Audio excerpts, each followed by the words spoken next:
ವಾಸುದೇವ, ನಿನ್ನ ಹೊರತಾಗಿ ನನಗೆ ಬೇರೆ ಗತಿ ಯಾರು ದೇವ? ಆತ್ಮೀಯ ಸಜ್ಜನರಿಂದ ಪರಿಚಯಿಸಲ್ಪಟ್ಟೆನು. ನನ್ನ ಕೈ ಹಿಡಿದ ಪತಿಗಳು ದ್ಯೂತದಲ್ಲಿ ಪಣವಾಗಿಟ್ಟು ಸೋತರು. ಹಸ್ತಿನಾವತಿಯ ತುಂಬಿದ ರಾಜಸಭೆಯಲ್ಲಿ ಆ ದುಶಾಸನನಿಂದ ಅಪಮಾನಿತಳಾದೆನು.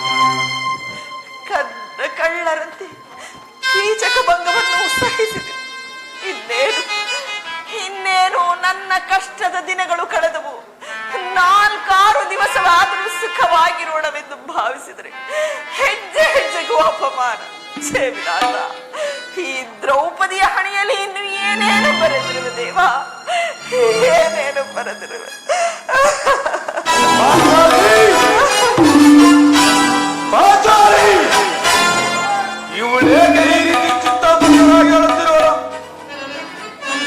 ದ್ರೌಪದಿ ಪ್ರಿಯತಮೆ,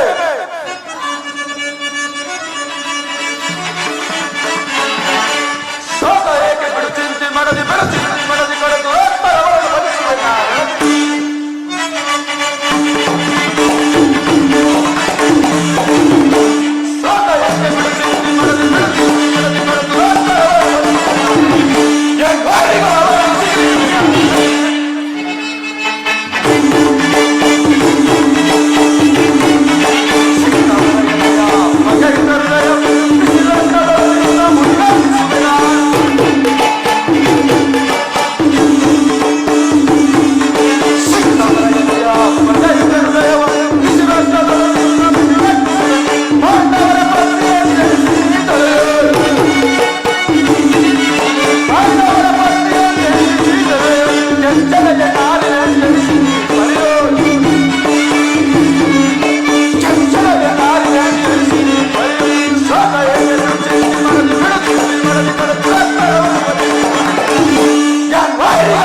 ನಿಷ್ಕಾರಣವಾಗಿ ಅಳುತ್ತಿಲ್ಲ. ಈ ಪಾಂಚಾಲಿ ಅಳುವಿಗೆ 1 ಅಲ್ಲ 10 ಕಾರಣಗಳಿವೆ. ನೀವು ಪುರುಷರು, ನಿಮಗೆ ಯಾರಾದರೂ ಅಪಮಾನ ಪಡಿಸಿದರೆ ನೀವೇ ಪ್ರತೀಕಾರ ಮಾಡಬೇಕು. ಆದರೆ ಸ್ತ್ರೀಯರ ವಿಚಾರ ಹಾಗಲ್ಲ. ಅನ್ನ ವಸ್ತ್ರಾದಿಗಳಿಗೆ ಪರರನ್ನು ಆಶ್ರಯಿಸಬೇಕಾಗುತ್ತದೆ. ಇಂತಹ ಪರಾಧೀನ ಸ್ತ್ರೀ ಜಾತಿಯನ್ನು ಏಕೆ ಸೃಷ್ಟಿಸಿದೆ ದೇವ, ಏಕೆ ಸೃಷ್ಟಿಸಿದೆ? ಅಳಬೇಡ ಪಾಂಚಾಲಿ, ಅಳಬೇಡ. ಸ್ತ್ರೀಯರ ಪರಾಧೀನ ನಮ್ಮ ಸಮಾಜದ ನಿಯಮ. ಅದು ಪದಸ್ವರೂಪರಾದ ಋಷಿಗಳ ಆಜ್ಞೆ. ಪತ್ನಿಯನ್ನು ದ್ಯೂತದಲ್ಲಿ ಪಣವಾಗಿಟ್ಟು ಸೋಲುವಂತೆ ಋಷಿಗಳು ಆಜ್ಞೆ ಮಾಡಿದರಲ್ಲವೇ? ಪತಿಗಳು ತಪಸ್ಸು ಮಾಡಿ ಪಡೆಯಬೇಕು. ನಿಮ್ಮಂತಹ ಪತಿಗಳನ್ನು ಆತ್ಮನ ಒಂದು ದಿನದ ಅವಿವೇಕದಿಂದಾದ ಸಾಯವರೆಗೂ ನಮ್ಮನ್ನು ಬಿಟ್ಟಿದ್ದಲ್ಲ. ದ್ರೌಪದಿ ಪ್ರಿಯತಮೆ, ಅಣ್ಣನ ಪ್ರಾಣವನ್ನು ಕ್ಷಮಿಸುವಂತೆ ನಾನು ನಿನ್ನಲ್ಲಿ ಎಷ್ಟೋ ಸಾರಿ ಬೇಡಿಕೊಂಡಿಲ್ಲವೇ? ಆದದ್ದು ಆಗುವಾಯ್ತು, ಅದನ್ನು ಮರೆತು ಬಿಡು. ಈ ದಿನ ನೀನು ಏಕೆ ಈ ರೀತಿ ನಿಷ್ಕಾರಣವಾಗಿ ಅಳುತ್ತಿರುವೆ? ನನ್ನೊಡನೆ ತಿಳಿಸಬಾರದೆ? ತಿಳಿಸುವಿನಿ ಸ್ವಾಮಿ, ಆದರೆ ಅದರಿಂದ ಆಗುವ ಪ್ರಯೋಜನವಾದರೂ ಏನು? ನೀವು ಎಷ್ಟೇ ಆದರೂ ನಿಮ್ಮಣ್ಣನ ಆಜ್ಞಾಧಾರಕರಲ್ಲವೇ? ನಾವು ಈಗ ಯಾರ ಅಡ್ಡಾಡಲ್ಲ. ಹಾಗಾದ್ರೆ ತಿಳಿಸುವಿನಿ. ಈ ದಿನ ಹಸ್ತಿನಾವತಿಗೆ ದೇವಿಯ ದರ್ಶನಕ್ಕೆ ಹೋಗಿದ್ದೆನು. ಅಲ್ಲಿ ಆ ದುರ್ಯೋಧನನ ಪತ್ನಿ ಭಾನುಮತಿಯೂ ಬಂದಿದ್ದಳು. ಅವಳು ನನ್ನನ್ನು ನೋಡಿ ನಕ್ಕು, ಇನ್ನೇನು ನಿನ್ನ ಪತಿಗಳು ವಾಸಕ್ಕಾಗಿ 5 ಗ್ರಾಮವನ್ನು ಬೇಡಲು ಸಂಧಿಗಾಗಿ ದೂತನನ್ನು ಕಳುಹಿಸಿರುವರು. ಇನ್ನೇನು ಸಂಧಿಯಾಗುವುದು, ಆಗಷ್ಟೇ ನಿನ್ನ ಬಿಚ್ಚಿದ ಕೇಶರಾಶಿಯನ್ನು ಕಟ್ಟುವೆಂತೆ ಎಂದು ಅಪಹಾಸ್ಯ ಮಾಡಿ ನಕ್ಕಳು ಸ್ವಾಮಿ, ನಕ್ಕಳು. ಏನು ಹಾಗಾದರೆ ನನ್ನ ಸಂದೇಹ ನಿಜವಾಯಿತು. ಯಾರು ಮತ್ತಿನ ನಮ್ಮಣ್ಣನಾದ ಶ್ರೀಕೃಷ್ಣ ಪರಮಾತ್ಮನ ಯುದ್ಧವನ್ನು ಮರೆಯುವುದು ಸಹಜ. ಅರ್ಜುನನು ದ್ವಾರಕೆಯಿಂದ ಹಿಂದಿಗಿದಾಗಲೇ ಹೀಗಾಗಬಹುದೆಂದು ಭಾವಿಸಿದನು. ಅದರಲ್ಲಿ ಪಾಂಚಾಲಿ ಆ ಭಾನುಮತಿಗೆ ಏನೆಂದು ಉತ್ತರ ಕೊಟ್ಟೆ? ನಾನು ನಿಮ್ಮ ಪತ್ನಿಯಲ್ಲವೇ ಸ್ವಾಮಿ? ಎಷ್ಟೇ ಆದರೂ ಸರಿಯಾದ ಉತ್ತರವನ್ನೇ ಕೊಟ್ಟಿರುವೆನು. ಏನೆಂದು? ನಿನ್ನ ಈ ಕಟ್ಟಿದ ಮುಡಿಯನ್ನು ಬಿಚ್ಚುವವರೆಗೂ ನನ್ನ ಈ ಬಿಚ್ಚಿದ ಮುಡಿಯನ್ನು ಕಟ್ಟುವುದಿಲ್ಲವೇ ಭಾನುಮತಿ?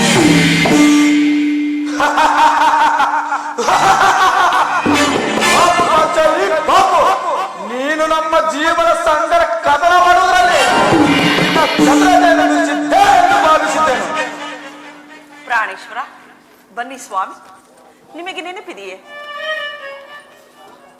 ಸ್ವಾಮಿ? ಪ್ರಾಣೇಶ್ವರ, ನಿಮಗೆ ನೆನಪಿದೆಯೇ? ಹಿಂದೆ ಒಂದು ದಿನ ಈ ನನ್ನ ಬಿಚ್ಚಿದ ಕೇಶ ರಾಶಿಯನ್ನು ಕಂಡು ಗುರುಕುಲಾಂತಕ ಕಾಳರಾತ್ರಿಯನ್ನು ಸಂಬೋಧಿಸಿ ಇನ್ನೂ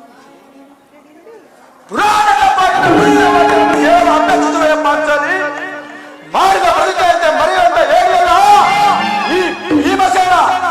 ಹೇಳುವುದು ಮಾತ್ರವಲ್ಲ, ಆಡಿದಂತೆ ನಡೆಯಬೇಕೆಂಬುದೇ ನನ್ನ ಇಚ್ಛೆ. ಸುಮ್ಮನೆ ಇಚ್ಛಿಸಿದರೆ ಏನಾಗುವುದು? ನೀವು ಎಷ್ಟೇ ಆದರೂ ನಿಮ್ಮ ಅಣ್ಣನ ಆಜ್ಞಾಧಾರಕರಲ್ಲವೇನು? ಅಣ್ಣನ ಆಜ್ಞೆಯ ಹೊರತು ನನ್ನನ್ನು ಕೆಲಸ ಮಾಡಿ. ನಾನು ಈಗ ಯಾರ ಆಜ್ಞಾಧಾರಕರಲ್ಲ. ಶಾಂತಿಯನ್ನು ಬಯಸುವರು ಸಂಧಿಯ ಪ್ರಸ್ತಾಪದಲ್ಲಿ ತೊಡಗಲಿ. ನಾನು ಯುದ್ಧವನ್ನು ಬಲು ಆತುರದಿಂದ ಧರ್ಮ ಪಾಲನೆಯನ್ನು ದುರ್ಯೋಧನ ಅನಂತ ಪ್ರಾಣ ಕ್ಷಮಿಸಬಹುದು, ಆದರೆ ನಾನು ಮಾತ್ರ ಕ್ಷಮಿಸುವುದಿಲ್ಲ. ದೇವೇ, ಧಿಕ್ಕರಿಸುವರ ಸೊಪ್ಪಡಿಸಲ ಬಿಡುವುದಿಲ್ಲ. ಧಿಕ್ಕರಿಸುವರ ಸೊಪ್ಪಡಿಸಲ ಬಿಡುವುದಿಲ್ಲ. ದುರಂಕಾರಿಗಳ ಧರ್ಮವನ್ನು ಬಿಡುವುದಿಲ್ಲ. ದುರಂಕಾರಿಗಳ ಧರ್ಮವನ್ನು ಬಿಡುವುದಿಲ್ಲ. ದುರಾಗ ಸೌರ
ಆತನನ್ನು ಸಮಾಧಾನ ಪಡಿಸಲು ನಿನ್ನ ಹೊರತು ಮತ್ಯಾರು ಶಕ್ತರಲ್ಲ.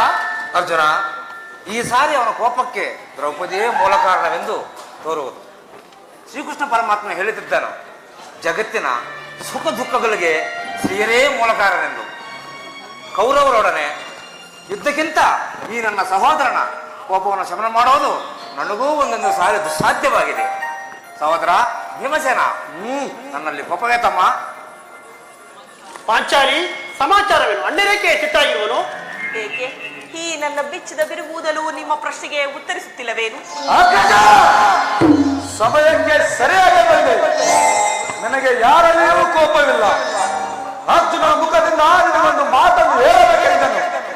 ಅದನ್ನು ನಿಮ್ಮರ ಸಮ್ಮುಖದಲ್ಲಿ ಈಗಲೇ ಹೇಳಬಿಡೇನು.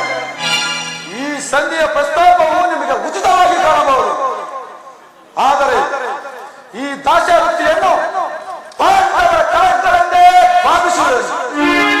ದರಿದ್ರ ಭಿಕ್ಷಕರಂತೆ ಕಂಡವರ ಮನೆ ಬಾಗಿಲಲ್ಲಿ ನಿಂತು ಸಂಧಿಯಾಚನೆ ಮಾಡಲು ಪಾಂಡುರಾಜ ನಮ್ಮನ್ನು ಪುತ್ರನಾಗಿ ಪಡೆಯಲಿಲ್ಲ. ಈ ಅಪಮಾನವು ನಿಮಗೆ ಸಹ್ಯ ಅನಿಸಬಹುದು, ಆದರೆ ನಾನು ಇನ್ನೊಂದು ಗಳಿಗೆ ಉಂಡರೂ ಸಹಿಸತಕ್ಕವನಲ್ಲ. ಯುದ್ಧಕ್ಕಾಗಿ ನಿಮ್ಮ ಅನುಮತಿಯನ್ನಾಗಲಿ ಅರ್ಜುನ ಸಹಾಯವನ್ನಾಗಲಿ ನಾನಿನ್ನು ಅಪೇಕ್ಷಿಸುವುದಿಲ್ಲ. ನಾನು ಮತ್ತು ಈ ನನ್ನ ಕಥೆ ಇವೆರಡೇ ಗುರುಕುಲವನ್ನು ಸಮೂಲವಾಗಿ ನೀವು ನಿಶ್ಚಿಂತರಾಗಿ ಸಂಧಿಯ ಪ್ರಸ್ತಾಪವನ್ನು ಮಾಡುತ್ತೀರಿ. ನನಗೆ ತೋರಿದ್ದನ್ನು ನಾನು ಮಾಡುವೆನು. ನಿಲ್ಲು ಪ್ರಿಯ ಸಹೋದರ,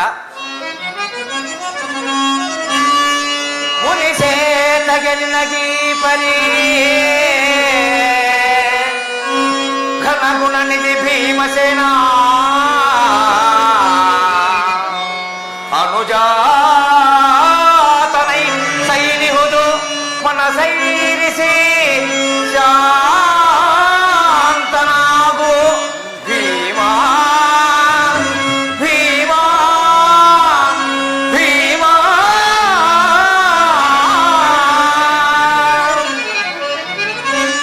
ಏತರ ನಡತೆ ಪ್ರೀತಿ ಸಹೋದರ ಅತುರದಿ ಫಲವೇ ನಿಹುದೈ ನಡತೆ ಪ್ರೀತಿ ಸಹೋದರ ಅತುರದಿ ಫಲವೇ ನಿಹುದೈ ಧರ್ಮ ವಿಚಾರದ ಮರ್ಮದೆ ನರಿಯದೆ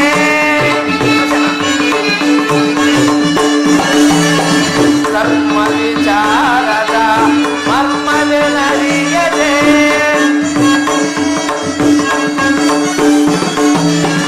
ಧರ್ಮ ವಿಚಾರದ ಮರ್ಮದೆ ನರಿಯದೆ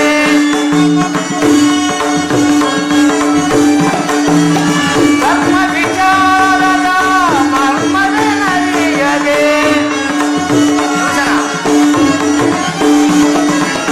ಧರ್ಮ ವಿಚಾರದ ಮರ್ಮದೆ ನರಿಯದೆ ಕರ್ಮಕ್ಕೆ ಭಾಗಿಗಳಾಗಲಿ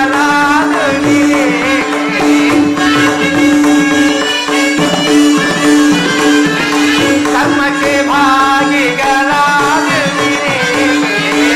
ಏತರ ನಡತೆ ಪ್ರೀತಿ ಸಹೋದರ ಅನುರತಿ ಫಲವೇ ನಿಹುದೈ ಸಹೋದರ ಭೀಮಸೇನ, ನಿನ್ನ ಕೋಪವನ್ನು ತಡೆಯುವ ಶಕ್ತಿ ನನ್ನಲ್ಲಿಲ್ಲ. ಶಾಂತನಾಗು ಸಹೋದರ. ಕೋಪ ಬೇಡಬೇಡಣ್ಣ. ಧರ್ಮರಾಜನು ನಮ್ಮೆಲ್ಲರಿಗೂ ಹಿರಿಯನು. ಆತನ ಇಷ್ಟಕ್ಕೆ ವಿರುದ್ಧವಾಗಿ ಯುದ್ಧವನ್ನು ಪ್ರಾರಂಭಿಸುವುದು ನಮಗೆ ಅನುಚಿತ. ಮಾನನಿ ಮನದ ವೇದನೆ ಸಮಯವೆಂದರಿದೆಯ ಕರುಣಿ ಏತಕ್ಕೆ ಈ ಜೋಡವೋ. ಮಾನನಿ ಮನದ ವೇದನೆ ಸಮಯವೆಂದರಿದೆಯ ಕರುಣಿ ಏತಕ್ಕೆ ಈ ಜೋಡವೋ. ಕರ್ಮಜನಮಯ ನಿರ್ಮಲ ಪ್ರಾಣುವೋ. ಕರ್ಮಜನಮಯ ನಿರ್ಮಲ ಪ್ರಾಣುವೋ. ಬೀರುವುದನ್ನು ನಿಜ ಪರೀಕ್ಷಿಸದ ನುಡಿಯ.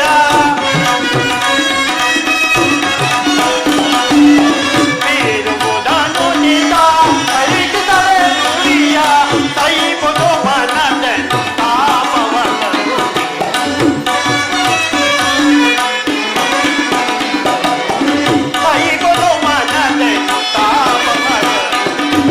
ಧರ್ಮದಿಂದ ಗಣಕಾಯ ಸಾಧಿಸೋ ಕೋಮಲ ಹೃದಯನು ಹೊರಗಲು ತರಿಗೆ. ಧರ್ಮದಿಂದ ಗಣಕಾಯ ಸಾಧಿಸೋ ಕೋಮಲ ಹೃದಯನು ಹೊರಗಲು ತರಿಗೆ. ಸಾಕ್ಷಿ ನಡೆಯದೆ ಈ ಬರಿ ಸಾಕ್ಷಿ ನಡೆಯದೆ ಈ ಬರಿ ಎದಿತು ನೀಗಿತು ನೀ ಕೋಪ ಕೇಳುವೆ. ಮಾನನಿ ಮನದ ವೇದನೆ ನೀಗಿ ಸಮಯವೆಂದರಿದೆಯ ಕರುಣಿ ಏತಕ್ಕೆ ಈ ದುರ್ಲಭೋ. ಪಾಂಚಾಲಿ, ಇದಕ್ಕೆ ಏನು ಹೇಳಿವೆ? ಧರ್ಮ ಧರ್ಮವೆಂದು ಹಂಬಲಿಸುತ್ತಾ ಕ್ಷತ್ರಿಯ ಧರ್ಮವನ್ನು ಮರೆಯುವುದು ನಿಮಗೆ ಉಚಿತವೆನಿಸುತ್ತಲ್ಲವೇ? ಯುದ್ಧದಂತೆ ಶಾಂತಿ ರಕ್ಷಣೆಯೂ ಕ್ಷತ್ರಿಯ ಕರ್ತವ್ಯ ಪಾಂಚಾಲಿ. ಯುದ್ಧವು ಎಂತಹ ಘೋರ ಕರ್ಮೆಂಬುದನ್ನು ನೀನು ತಿಳಿದಿಲ್ಲ. ನಾವು ಅಭಿಮಾನಕ್ಕೆ ವಶರಾಗಿ ಯುದ್ಧವನ್ನು ಪ್ರಾರಂಭಿಸಿದರೆ ಮುಂದೆ ನಮ್ಮ ವಿಚಾರಕ್ಕಾಗಿ ದುಃಖಿಸಬೇಕಾಗುವುದು. ಅದಕ್ಕಾಗಿಯೇ ಸಂಧಿಗೆ ನಾನಿಷ್ಟೊಂದು ಪ್ರಯತ್ನಿಸುತ್ತೇವೆ. ರಾಜೇಂದ್ರ, ದೌಮ್ಯರನ್ನು ಸಂಧಿಗಾಗಿ ಕಳಿಸಿ ಅಪಮಾನ ಪಡಿಸಿದ್ರಿ. ಕುಲಪುರೋಹಿತರನ್ನು ಕಳುಹಿಸಲು ಇದು ಮದುವೆಯ ಊಟನು ಕೂಟವಲ್ಲವೆಂಬ ಪರಿಜ್ಞಾನವೇ ನಿಮಗೆ ಇಲ್ಲದೆ ಹೋಯಿತು. ಅದಕ್ಕೆ ಆ ದರ್ಪಿತ ದುರ್ಯೋಧನನು ತಕ್ಕ ಉತ್ತರವನ್ನೇ ಕೊಟ್ಟನು. ಪುನಃ ಶ್ರೀಕೃಷ್ಣನನ್ನು ಕಳಿಸಿ ಅಪಮಾನಕ್ಕೆ ಗುರಿಪಡಿಸಬಲ್ಲವೆಂಬುದೇ ನನ್ನ ಚಿಂತೆ.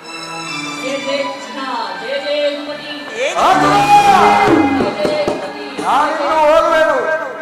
ಈ ಸಂಧಿಯ ಫಲಾನುಫಲ ಕೇಳಿಲ್ಲ.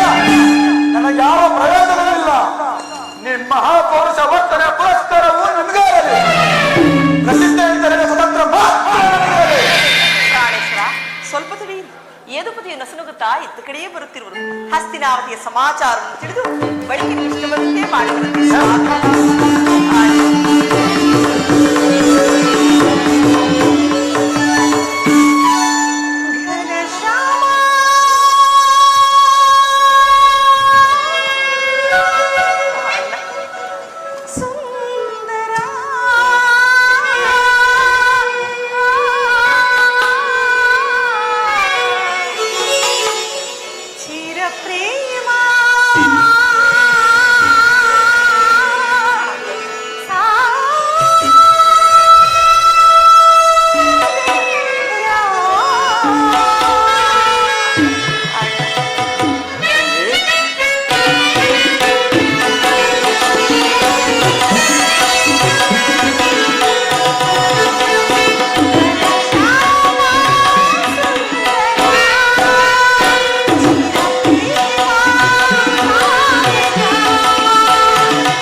ಪರಮಾತ್ಮ ಪಾಂಡುಪುತ್ರರ ಪ್ರಣಾಮ ಸ್ವೀಕರಿಸಿ.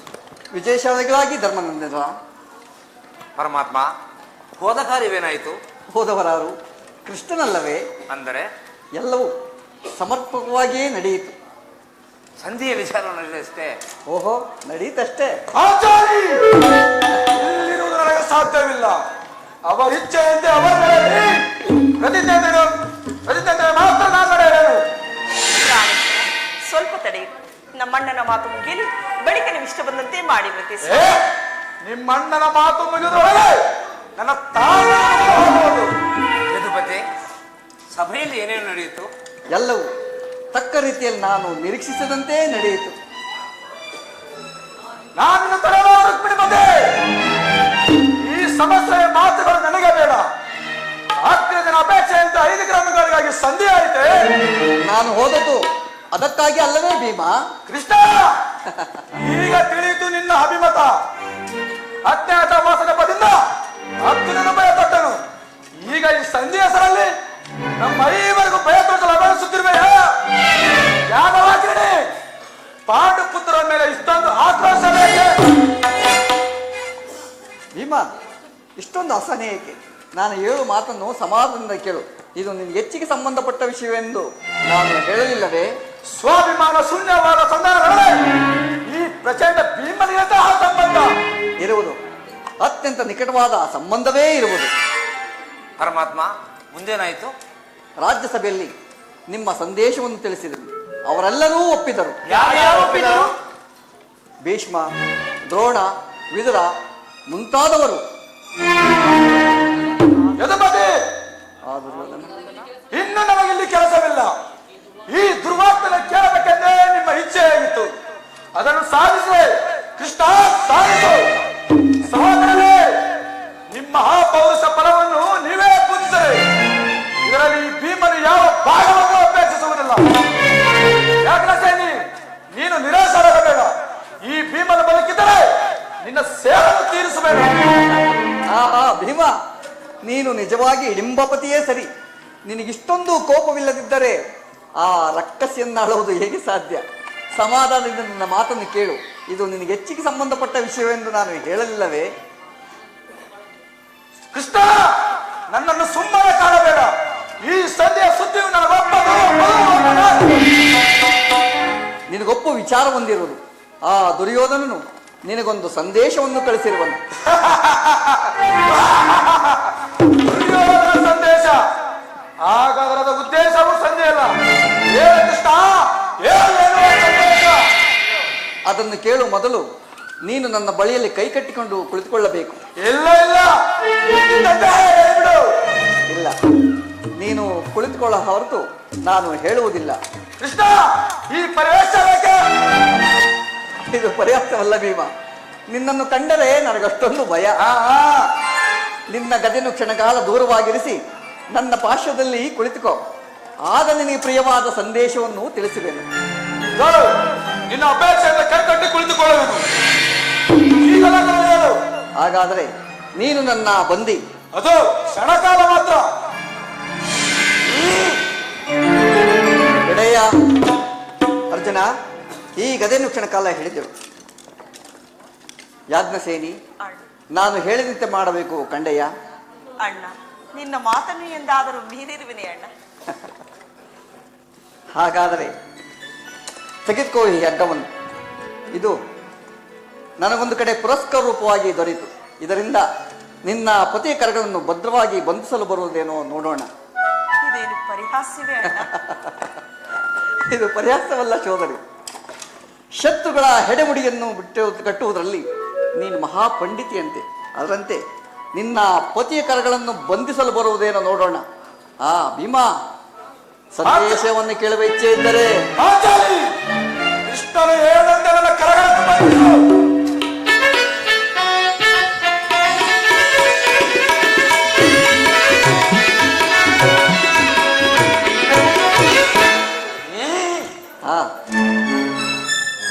ಹೀಗೆ ಎಲ್ಲರೂ ಕೇಳಿರಿ. ಭೀಮನನ್ನು ಬಂಧಿಸುವ ಹಗ್ಗವು ಈ ದಿನ ರಾಜ್ಯಸಭೆಯಲ್ಲಿ ನನ್ನ ಅಂಗಾಂಗಗಳನ್ನು ಬಂಧಿಸಲು ಅನುವಾಗಿದೆ. ಏನು ಏನು ಕೃಷ್ಣ, ಈ ಹಕ್ಕನ್ನು ಬಂಧಿಸಲೆತ್ತಿಸಿದರೆ ಮತ್ತಿನ್ನಾರು ದುರಾಭಿಮಾನಿಯಾದ ದುರ್ಯೋಧನು ಆಜ್ಞೆ ಮಾಡಿದನು. ದುರಾಚಾರ್ಯಾದ ಅವನ ತಮ್ಮ ಈ ಕೃತ್ಯವೆಸಗಿದನು. ಈ ಕೃತ್ಯ ಅವರಿಂದಲ್ಲದೆ ಮತ್ತಾರಿಂದ ಸಾಧ್ಯ? ಯಾಕಾಚಾರಿ ಬಿತ್ತು ನನ್ನ ಕರಗಳನ್ನು. ಈ ನೀಚ ಕೃತ್ಯದಿಂದ ದುರ್ಯೋಧನ ದುರಾಭಿಮಾನವು ಶಿಖರ ಮುಟ್ಟಿತು.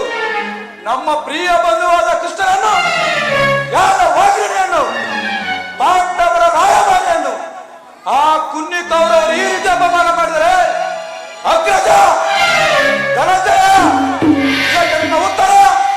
ಅಷ್ಟು ಮಾತ್ರವಲ್ಲ, ಸಂಧಾನಕ್ಕೆ ಕೊಟ್ಟ ಉತ್ತರವನ್ನು ಕೇಳಿ.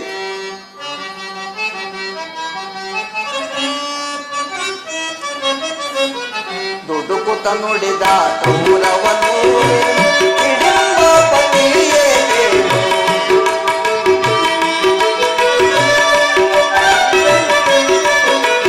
ದುಡುಕುತ ನುಡಿದ ಕೌರವನು ಹಿಡಿಂಬ ಪತಿಯೇ ಕೇಳು.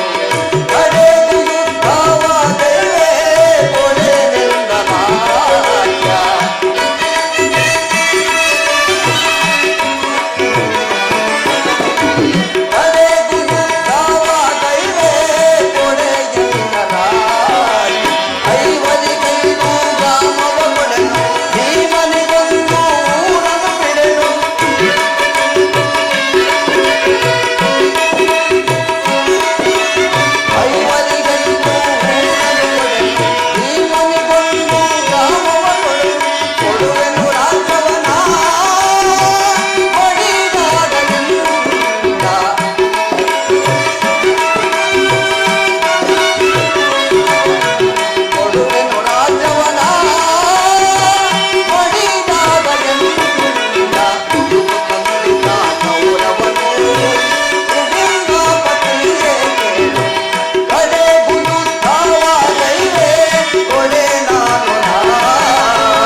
ಸಂಧಾನಕ್ಕೆ ಕೊಟ್ಟ ಆ ಉತ್ತರವನ್ನು ಕೇಳಿ.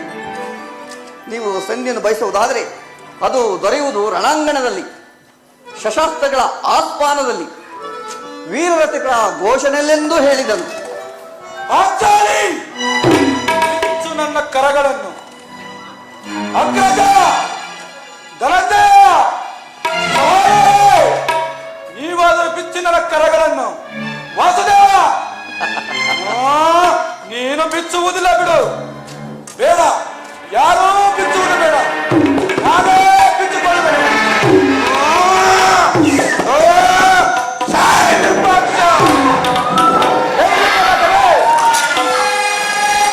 ಇಂದು ಕೇಳಿ ನನ್ನ ಪ್ರತಿಜ್ಞೆಯನ್ನು. ನಾನು ವಾಯುದೇವನ ಅಂಶದಿಂದ ಜನಿಸಿದ್ದೆ ನಿಜವಾಗಿದ್ದರೆ, ವೀರಮದ ಗುಂಡಿಯ ಸ್ಥಾಪನ ಮಾಡಿದ್ದೆ ಸತ್ಯವಾಗಿದ್ದರೆ, ನಾಳಿನ ಯುದ್ಧದಲ್ಲಿ ಕೌರವರ 99 ಮಂದಿ ಸವಾರರನ್ನು ಸಂಪೂರ್ಣವಾಗಿ ನಾಶ ಮಾಡಬಲ್ಲೆ. ದುರುಳ ದುಶ್ಯಾಸನ ವಕ್ಷಸ್ಥಳವನ್ನು ಬಯಲು ಆತನ ಗುಂಡಿಗೆ ಬಿಸಿ ರಕ್ತದಿಂದ ಪಾಂಚಲಿಯ ಮುಡಿಯನ್ನು ಕಟ್ಟಿಸುವೆನು. ಹಾಗೂ ಆ ದುರ್ಯೋಧನೆಯನ್ನು ಈ ಗದಾದಿಂದ ಮುರಿದು ಆತನ ರಾಜ ಕಿರೀಟವನ್ನು ನನ್ನ ಎಡಗೈನಿಂದ ಒತ್ತು ಮಾಡದೆ ಹೋದರೆ ನನಗತಿ ಭಯಂಕರ ನರಕವೇ ಪ್ರಾಪ್ತಿಯಾಗಲಿ. ಕೃಷ್ಣ, ಇದಕ್ಕಿಂತ ಪಾವವೇ ಸಾಕು.